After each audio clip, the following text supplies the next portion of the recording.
pa rin humihinto ang palitan ng maanghang na pahayag sa pagitan ng Chinese Embassy at ilang mambabatas.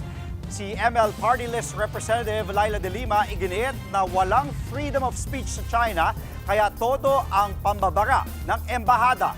Nasa frontline ng balitang yan, si JC Cosico.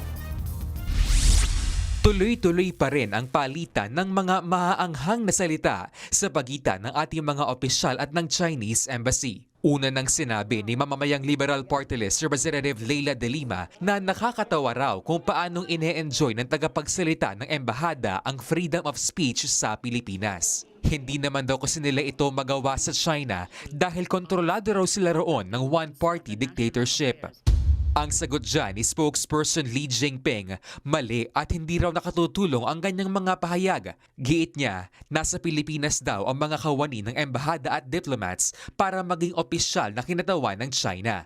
Hindi raw sila bisita dito sa Pinas. Hindi rin daw ibig sabihin na dahil may freedom of speech ay malaya na ang kongresistang atakihin ang China.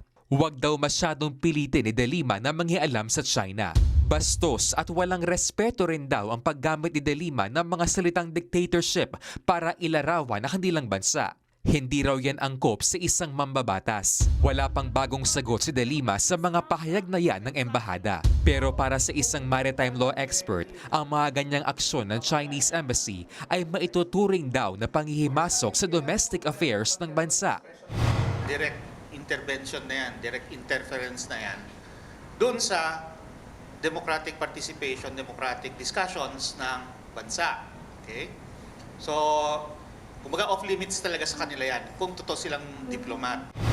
Kung dapat nang palitan ng ambassador ng China sa Pilipinas, depende raw ito kay Pangulong Bongbong Marcos.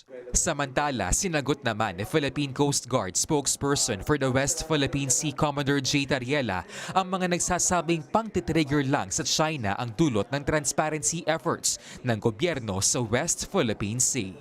We're not pumapalag in a way na we're provoking or escalating the tension. We choose not to be silent about Chinese aggression. Nagbabalita mula sa Frontline, JC Cosico, News 5. Mga kapatid, Andre Felix po, manatiling may alam pagdating sa mga mahalagang balita sa loob at labas ng bansa.